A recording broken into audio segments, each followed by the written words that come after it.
AskReddit. Eerie towns, disappearing diners, and creepy gas stations. What's your true, unexplained story of being in a place that shouldn't exist?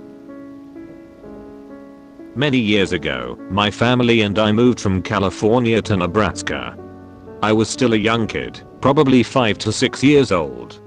We were driving through Nevada, and shortly after Las Vegas, and we needed to stop and fuel up.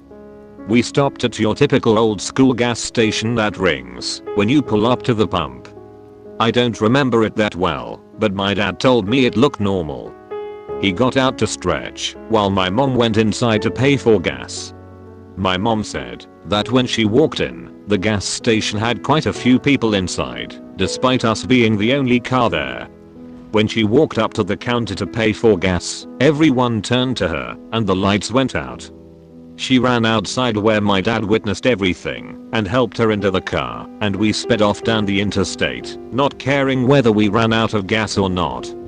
To this day, my mom says that's one of her scariest encounters, because she can't explain nor figure out exactly what was going on. And yes, we found a better gas station down the road and made it to Nebraska. The townspeople probably remember your family and still ponder WTF that was all about. They were probably just as freaked out. Some lady walks in, and when everyone turns to look at her, the lights go out. A couple years ago, a buddy and I got turned around on a side road in rural North Missouri.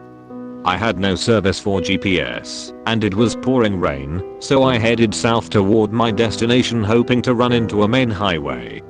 We ended up coming into the town of Skidmore, MO. It's a tiny town in the middle of nothing, but there's something dark about that place. Infamously, in the 80s, a man known as the town bully was killed in broad daylight in the middle of town there. Not one person spoke up about who killed him, and it's never been solved despite many witnesses. There's also been disappearances and a brutal crime a few years ago involving a baby being cut out of a woman's womb. Keep in mind, this is a town of only 270 people. As we drove down the main drag, several people gave us a blank but intimidating stare, completely unnerving. Once we got out of the town, my buddy mentioned he'd had a sense of impending doom or danger as we drove through. Weirdly enough, I'd been feeling the same way. I'd never had such a persistent gut feeling of danger like that before. We agreed to never ever fucking go through Skidmore again. There's something seriously evil about that town. It shouldn't exist. I heard about Skidmore on another Reddit thread, so googled it, and damn, that town is fucked up.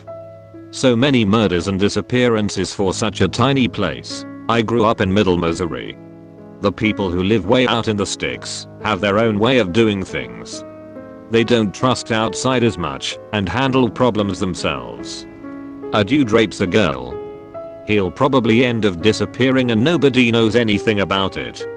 Man cheats on his wife. He suddenly has a bad accident on some stairs.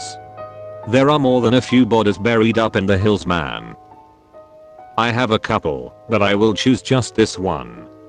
Driving in rural areas in New England, near the borders of Vermont and Mass, so I'm not sure which one I was in. It was late. Well, okay, so late it was actually early. And there was fog, dense fog. Like Silent Hill levels of fog. And like an idiot who dies in the opening scene of a horror movie, I'm driving on back roads. First, my headlight just up and goes out. Cannot use high beams because of fog.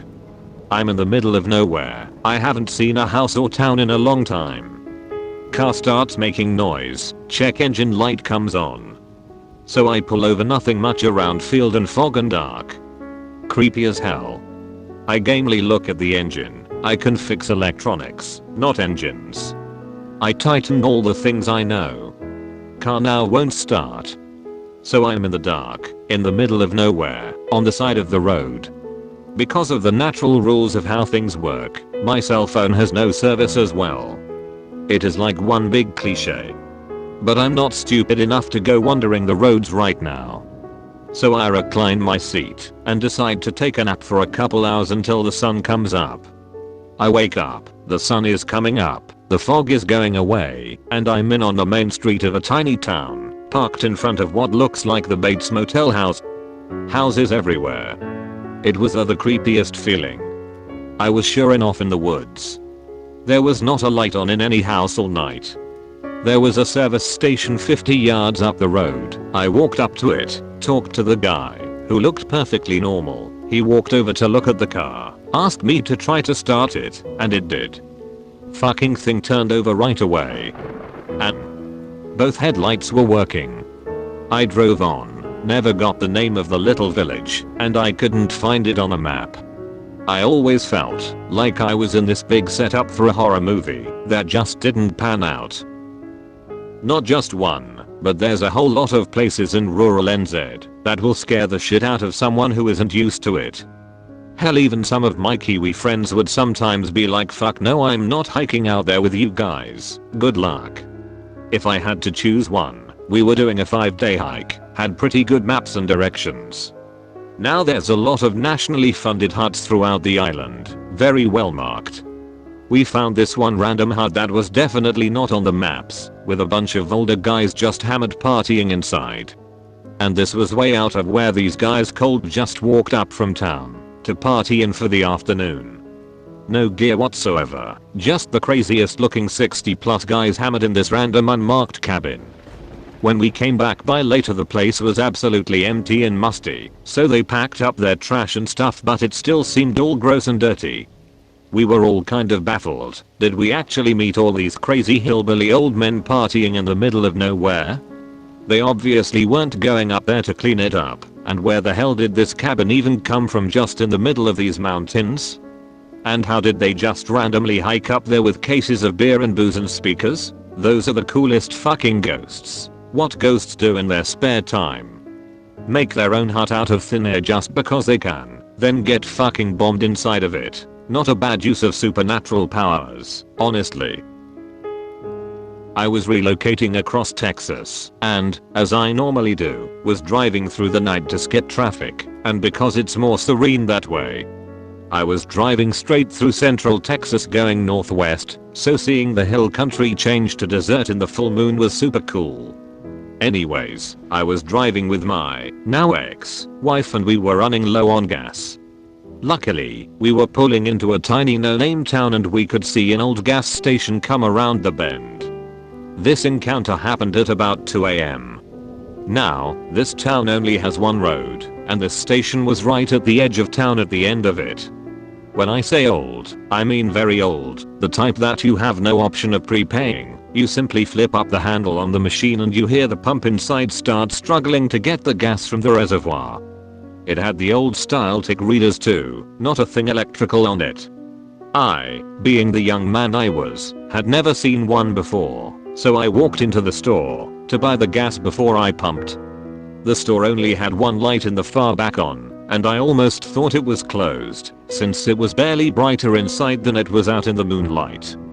Upon entering, I saw the place was deserted, no customers, no workers, nothing. However, there was an odd tune playing on someone's radio that I couldn't place.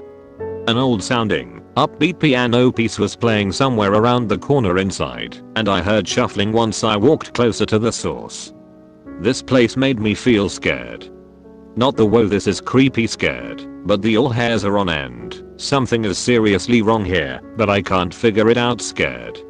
As I turned the corner, I saw a young man standing next to a large radio and dancing. His dancing, though, was extremely off-putting and seriously didn't match the tune at all.